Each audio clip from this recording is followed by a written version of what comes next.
नमस्कार दोस्तों, मेरा नाम है अंशुमन नायक और आप सभी का बहुत बहुत स्वागत है इंडियन डिफेंस न्यूज के डिफेंस टॉक सीरीज में,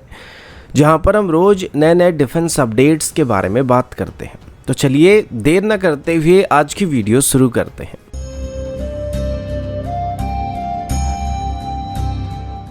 आज की पहली अपडेट इंडियन नेवी की तरफ से, और अभी हम इंडियन नेवी की सबमरीन फ्लीट की मेन वेपन के बारे में बात करने वाले हैं। और फिलहाल के लिए इंडियन नेवी में कुछ मॉडर्न कन्वेंशनल सबमरीन को हम लोग शामिल कर चुके हैं, लेकिन पिछले कुछ महीने पहले एक रिपोर्ट सामने आया था जिसमें ये बात बताया गया था कि भले ही हमारे पास अभी नए सबमरीन आ चुके हैं, पर इसमें फायर करने के लिए हमारे पास सफिशिएंट मात्रा में टॉर्पेडोज मौजूद नहीं है, जो कि किसी भी सबमरीन का मेन ऑफेंसिव वेपन होता है। अब पिछले कुछ सालों से नेवी की तरफ से नए टॉर्पेडोज को खरीदने के लिए भी कोशिश किया जा रहा था, और अभी शायद नेवी की तरफ से ब्लैक सेक टॉर्पेडो को खरीदने की प्लानिंग किया जा रहा है। लेकिन इसी बीच डीआरडीओ की तरफ से भी इंडिजिनसली एक हैवीवेट क्लास की सबमरीन लॉन्च टॉर्पेडो को बनाने की कोशिश किया जा रहा है, और अभी डीआरडीओ की तरफ से एक वायर गाइडेड हैवीवेट टॉर्पेडो को टेस्ट करने की तैयारी किया जा रहा है, जिसे खास करके हमारे सबमरीन से फायर करने के लिए डेवलप किया जा रहा है। इसकी रेंज हालांकि इतना इंप्रेसिव तो नहीं है, जो कि बस 20 किलोमीटर तक होने वाली है, लेकिन फिर भी इसमें वायर गाइडेड मेथड का इस्तेमाल किया जा रहा है, जो कि बेहतर एक्यूरेसी को प्रोवाइड करने वाला है। यानी कि इस टॉर्पेडो को डिकॉज के इस्तेमाल करके भटका पाना बहुत ही मुश्किल होने वाला है। इसको हम बहुत सबमरीन और शिप्स के खिलाफ इस्तेमाल कर सकते हैं, और हमारी सभी एग्जिस्टिंग और फ्यूचर सबमरीन से इसको फायर किया जा सकता है। इसको अभी पहली बार विशाखापट्टनम में मौजूद हमारी naval science and technological lab की अंडर वाटर पॉन्टून से टेस्ट भी किया जाने वाला है, और इसको नेवी की तरफ से भी क्लोजली मॉनिटर किया जा रहा है, क्योंकि अभी तक हमारे पास एक भी इंडिजिनस टॉर्पेडो मौजूद नहीं था जिससे हम लोग सबमरीन से फायर कर सकते हैं। हालांकि अभी बरूणास्त्र को हम लोग हमारे वॉरशिप्स में इस्तेमाल कर सकते हैं, लेकिन उसको सबमरीन से फायर नहीं किया जा सकता है।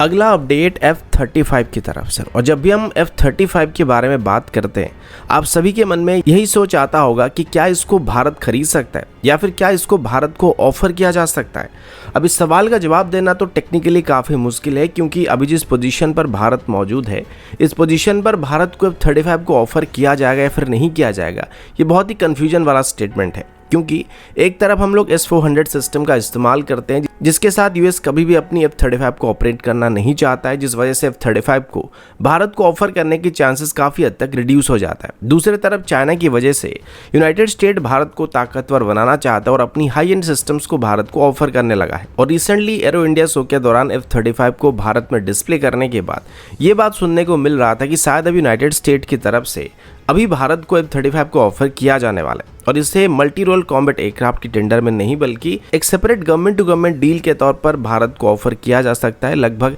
सेम तरीके का ऑफर अभी डसॉल्ट की तरफ से भी भारत को देने के लिए तैयारी किया जा रहा है, लेकिन अभी तक इसको सिर्फ एज्यूम किया जा रहा था। पर अभी ऑफिशियली लॉकहीड मार्टिन की तरफ से बात कंफर्म किया गया कि वो अभी किसी नए कस्टमर को या किसी नए देश को F-35 को ऑफर करने वाले। हालांकि अभी तक इसका नाम अनाउंस नहीं किया गया है, पर इतना बताया जा रहा है कि इस डील को भी लॉकहीड मार्टिन की तरफ से एक फॉरेन मिलिट्री सेल के अंदर फाइनल किया जाएगा। अब इस खबर के आने के बाद हो सकता है आप सभी सोच सकते हैं कि शायद यहाँ पे सच में भारत को यूनाइटेड स्टेट की तरफ से अभी अपनी F-35 को ऑफर किया जाने वाला है, लेकिन फिलहाल इसके चांसेस काफी कम होने वाले, क्योंकि अभी F-35 को सबसे पहले उन देशों को ऑफर किया जा सकता है जो कि इनिशियली इसके डेवलपमेंट में इन्वॉल्व होने वाले थे, और इसमें करीब 9 देश शामिल हुए थे। और इनमें से भी अगर किसी देश को अभी F-35 को ऑफर करने की सबसे ज्यादा चांसेस है तो वो फिनलैंड या फिर डेनमार्क हो सकता है। लेकिन फिर भी पिछले कुछ महीनों के अंदर जो सब इंसिडेंट हुआ था, उन सभी को ध्यान में रखकर हम लोग बोल सकते हैं कि थोड़ा बहुत उम्मीद तो यहाँ पे किया जा सकता है कि भारत को भी आगे चल के F-35 को ऑफर करने की कोशिश किया जा सकता है, लेकिन इसकी उम्मीद काफी कम होने वाली है।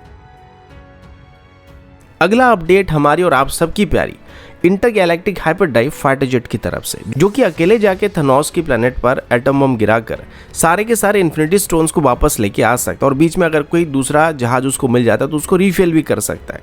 अवेक्स तो ये पहले से उस पर कोई सवाल नहीं, और ना ही हम इस जहाज की कैपेबिलिटी के ऊपर कोई सवाल कर रहे हैं।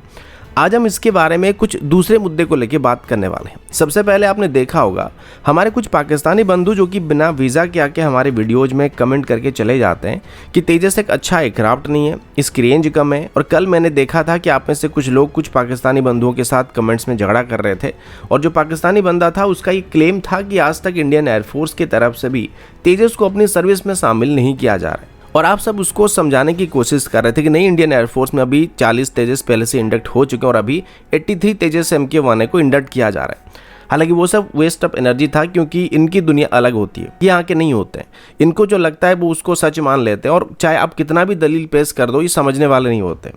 इसी बीच आपने सुना होगा जो पाकिस्तानी बंधु होते हैं, इनका एक तर्क होता है कि तेजस भले ही भारत ने बनाया है, लेकिन इसमें जो पार्ट्स का इस्तेमाल किया था वो ज़्यादातर अलग अलग देशों से इम्पोर्ट किया गया।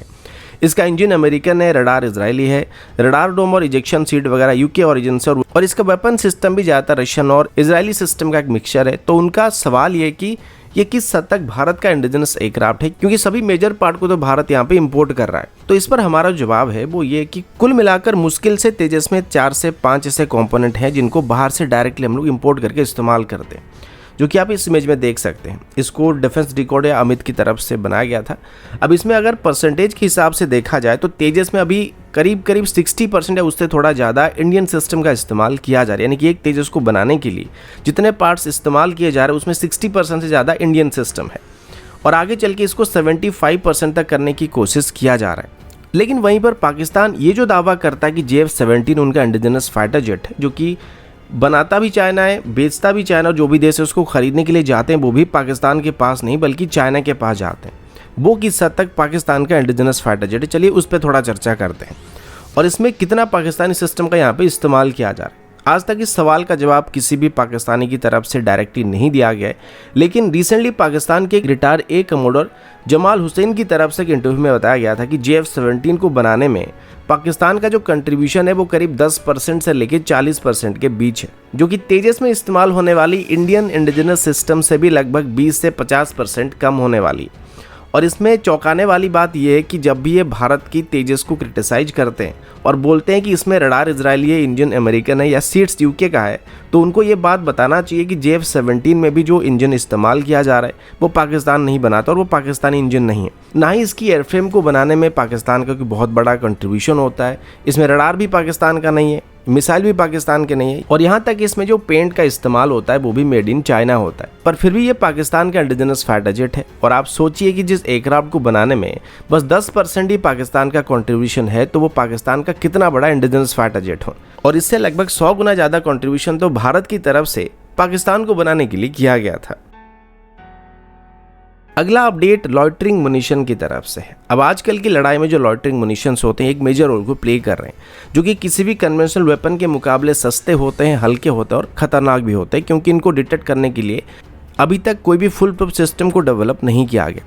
अब मान लीजिए हमें पाकिस्तान के अंदर जाके कहीं पर कोई बम गिराना होगा, तो इसके लिए हमारे एक फाइटर जेट को वहाँ पे भेजना पड़ेगा। तो जैसे ही पाकिस्तान के एयरस्पेस में हमारा कोई जहाज जाके एंटर करेगा तो तुरंत ही पाकिस्तान की रडार उसको डिटेक्ट कर लेगा, क्योंकि स्लीप टाइट PFA जावेक। लेकिन अगर हम किसी लॉइटरिंग मुनिशन को पाकिस्तान के एयरस्पेस में घुसाने की कोशिश करते हैं तो इसका पता लगाना पाकिस्तान के लिए बहुत ही मुश्किल हो जाएगा, और इनको अभी के लिए डिटेक्ट करना भारत के लिए भी काफ़ी मुश्किल काम है। फिलहाल ऐसे सिस्टम को अभी इंडियन एयरफोर्स में इंडक्ट करने के लिए प्लान किया गया था, और अभी इसके लिए एक डील को भी टाटा एडवांस सिस्टम के साथ साइन किया जा चुका है, जिसके चलते टाटा एडवांस सिस्टम की तरफ से अभी इंडियन एयरफोर्स को अपनी ASL-50 लॉइटरिंग मुनिशंस को सप्लाई किया जाने वाला है। ये एक VTOL कैपेबल लॉइटरिंग मुनिशन है, जिसका लेंथ करीब 2.5 मीटर और विड्थ 3.8 मीटर के आसपास है, और ये करीब 50 kg तक की पेलोड को भी कैरी कर सकता है। इसके अलावा ये 100 किलोमीटर प्रति घंटे की रफ्तार में क्रूज कर सकता है और लगातार 1 घंटे तक उड़ान भर सकता है। इसमें जो इंजन प्लेसमेंट रखा गया वो इसके पीछे की तरफ रखा गया, और इसकी फ्रंट साइड में एक चिन माउंटेड इंफ्रारेड और इलेक्ट्रो ऑप्टिकल सेंसर को लगाया गया।